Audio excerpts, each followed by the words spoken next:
जीवन में जो कुछ आपके शरीर से बढ़िया काम हो उसका श्रेय भगवान को दो, माता पिता को दो, गुरुजनों को दो, पूर्वजों को दो, स्वयं श्रेय मत लो। अब कुछ गलती बन जाए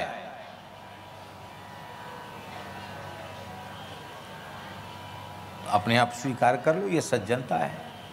इतना ही नहीं, गलती दूसरे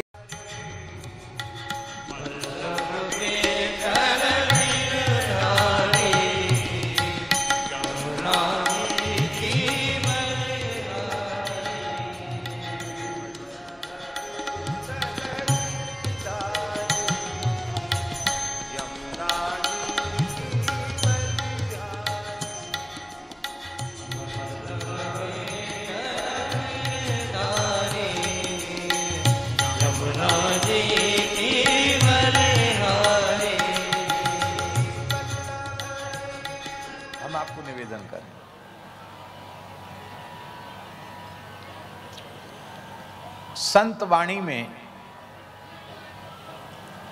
श्री मलुकदास जी क्या कह रहे हैं। मलुकदास जी तो आपके यहीं के संत हैं, अब तो कौशाम्बी जिला के ही उनको मान लिया जाएगा, पहले प्रयाग जिले में थे, अब कौशाम्बी कड़ा के संत श्री मलुकदास जी। वे कहते हैं कि 3 दोष यदि आप में हैं तो भगवान आपसे प्रसन्न होने वाले नहीं हैं। इसलिए 3 दोषों को अपने जीवन से बाहर कर दो, निकाल दो। कौन कौन दोष? जरन खुदी रघुनाथ के मन नाही सुहाती, जाके जिय अभिमान है ताकि तोरत छाती। दूसरों की उन्नति को देखकर जलना, ईर्ष्या करना, यह भगवान को प्रिय नहीं है। आप चाहे जितना जप तप करते हो, दूसरे की उन्नति को देखकर जलते हो तो भगवान आपकी उपासना से प्रसन्न होने वाले नहीं है।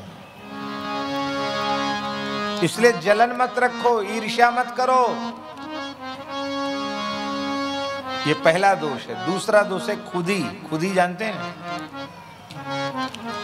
बहुत से लोग होते हैं उस खुद ही सारा श्रेय लेते हैं। कहीं भी कोई बढ़िया काम हो जाएगा, अरे वो तो होना ही था, क्यों? हम जो थे ना वहां, हम न होते तो थोड़ी होता, हमारे कारण या हमारी सलाह से हमने ही किया। कोई कहीं बढ़िया काम हो जाए उसका सारा श्रेय वे खुद लेना चाहते हैं और कहते हैं मैंने ऐसा किया, मैंने ऐसा किया, और क्या समझ रखा मैं ऐसा कर दूंगा। ऐसा अहंकारी लोग करते हैं। अपना नाम लेकर भी बोलते हैं। अपना नाम लेकर बोलना मना है। आत्म नाम गुरुर नाम। खुदी भी नहीं होनी चाहिए। खुदी स्वयं श्रेय लेने की भावना।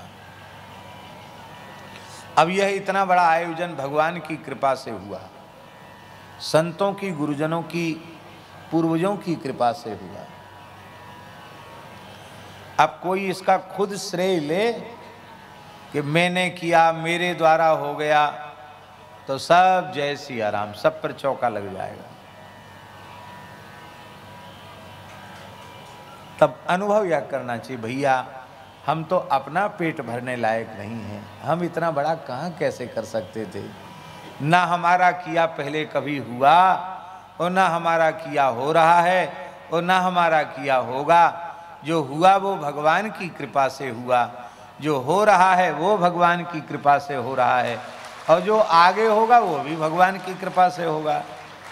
तो इससे क्या होगा कि आप जीवन की बड़ी से बड़ी उपलब्धि से प्राप्त होने वाले अहंकार से आप बच जाएंगे, तो आपका पुण्य सुरक्षित रह जाएगा। अहंकार सारे पुण्य का नाश कर देता है। आपका पुण्य सुरक्षित हो जाए। राम जी लंका विजय का श्रेय खुद नहीं लेते हैं। किसको दे रहे हैं श्रेय? वशिष्ठ जी से कहते हैं, ये सब सखा सुनहु मुनि मेरे, भय समर सागर कहूँ बेरे। ये सब बंदर भालू हमारे सखा युद्ध रूपी सागर में बेड़ा बन गए, जहाज बन गए। हम तो जहाज में बैठ के पार उतर गए, हमें पता ही नहीं चला। लंका विजय का श्रेय बंदर भालुओं को है, खुद नहीं लिया राम जी ने श्रेय।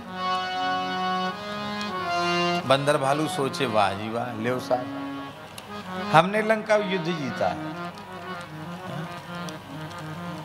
अरे हो सकता है किसी हल्के पतरे राक्षस को 150 बंदर पकड़कर चीर फाड़ डालें तो बात अलग है। अरे बड़े बड़े विख्यात पराक्रमी योद्धा वीर जब आए तो हम लोग तो दसों दिशाओं में भाग रहे थे। हनुमान जी नल नील 2-4 छोड़ के सब बंदर इधर उधर भाग रहे थे, तो हम कहाँ से विजय का श्रेय? बड़े बड़े असुरों को नरांतक देवांतक कुंभकर्ण मेघनाद रावण इन सब का वध तो भगवान ने ही किया, लक्ष्मण जी ने ही किया। तो बड़े बड़े असुरों का वध भगवान ने ही किया, तो विजय का श्रेय तो इनको ही मिलना चाहिए। राम जी झूठ बोलते नहीं, राम जी तो साफ झूठ बोल रहे हैं कि लंका विजय का श्रेय बंदर भालुओं को है। तो बड़े बड़ों को तो इनने मारा। राम जी उनके मन की बात समझ गए। राम जी क्या कह रहे हैं? गुरु वशिष्ठ कुल पूज्य हमारे, इनकी कृपा दनुज रण मारे। ये बड़े बड़े असुरों का संहार भी मैंने अपने बल से नहीं किया, श्री गुरुदेव वशिष्ठ जी की कृपा से किया है। राम जी श्रेय न लेकर हमको प्रेरणा दे रहे हैं। जीवन में जो कुछ आपके शरीर से बढ़िया काम हो उसका श्रेय भगवान को दो, माता पिता को दो, गुरुजनों को दो, पूर्वजों को दो, स्वयं श्रेय मत लो। अब कुछ गलती बन जाए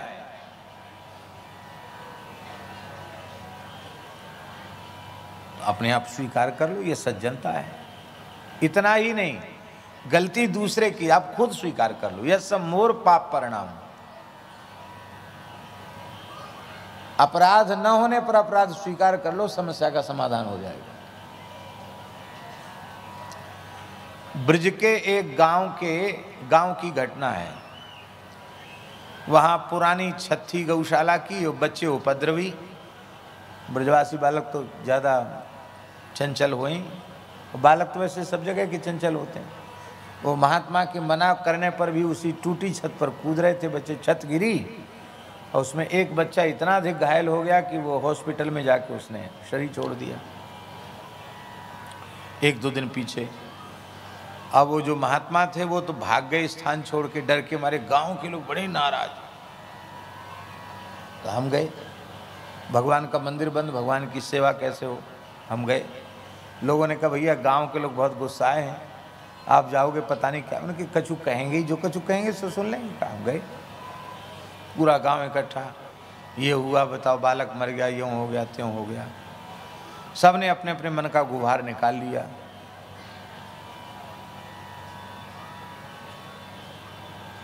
तो हमने कहा गांव के लोग, भैया ब्रजवासियों, किसी की कोई गलती नहीं है, ये सारा मेरा दोष है। बाबा आप तो थे ही नहीं यहाँ। हम नहीं थे, लेकिन हमको खाक चौक का महंत बनाया गया है, उसी से जुड़ा हुआ स्थान है, तो हमारा ही कोई पाप होगा जो ऐसी घटना घटी। अब हम इसका प्रायश्चित करना चाहते हैं। आप सब पंच परमेश्वर हो, आपकी जूती हमारे सिर पर, आप हमें प्रायश्चित बताइए, हम प्रायश्चित करने के लिए तैयार हैं। पर आप प्रसन्न हो जाओ। आप लोग कैसे प्रसन्न हो? कितना सुनते ही तो सबरे गांव के लोग रोए भी लगे। अरे बाबा ऐसी मत कहो, आप तो गुरु महाराज हो, आप ऐसी की ऐसी बात कैसे बोलते हो। भागवत जी की सप्ताह है जाए और धुआं बंद भंडारो है जाए, बड़ो झरा भंडारो है जाए और कीर्तन है जाए सोई है गई महाराज, सोई शांति मिल जाएगी। मैंने कहा ये तो चाहे जब कर लो। गांव के लोगों ने समय निश्चित किया, जोरदार उत्सव हो गए। अब हम यदि दोष अपने ऊपर न लेते तो उनका क्रोध शांत होता, पर मनुष्य उपलब्धि का श्रेय तो खुद लेता है। अब कुछ बिगड़ जाता है तो उसको दूसरे के ऊपर पटकता है। यही असाधुता है, यही असज्जनता है। कुछ काम बिगड़ जाए तो भैया सबका दोष हम अपने सिर पे लेते हैं। भैया चलो ठीक है, कोई ना कोई तो दोष लेगा, हमारे माथे पर दोष है, चलो बताओ अब क्या समाधान है, बताओ।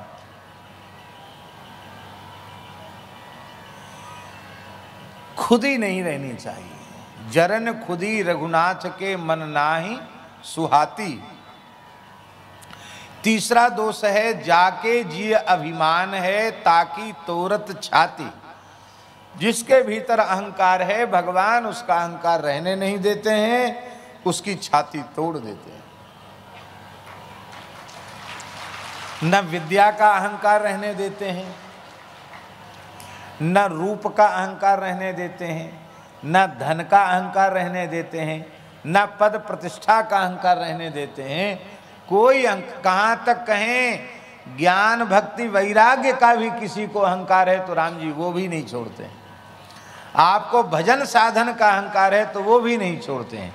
भजन साधन में भी अहम शून्यता बनी रहनी चाहिए। भैया हम तो एक राम राम नहीं जप सकते, हम कुछ नहीं कर सकते, ये जो कुछ हुआ वो भगवान की कृपा से हुआ, उसमें हम करने वाले कौन होते हैं। अहम शून्य होकर के जो कुछ करें अहम शून्य होकर के करें। अहम शून्यता कैसे आवेगी? कर्ता भी भगवान है और कारयिता भी भगवान है, करने कराने वाले भगवान हैं। ये भाव जब हमारे भीतर दृढ़ हो जाएगा तो अहम शून्यता आ जाएगी।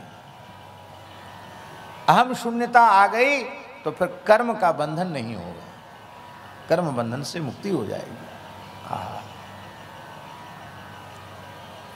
तो 3 दोष नहीं रहने चाहिए जीवन में। कौन कौन? किसी भी व्यक्ति की उन्नति देखकर जलना, स्वयं श्रेय लेने की भावना होना, खुद ही सारा श्रेय ले लेना, यश ले लेना, और तीसरा अहंकार करना। इन 3 से बचना चाहिए।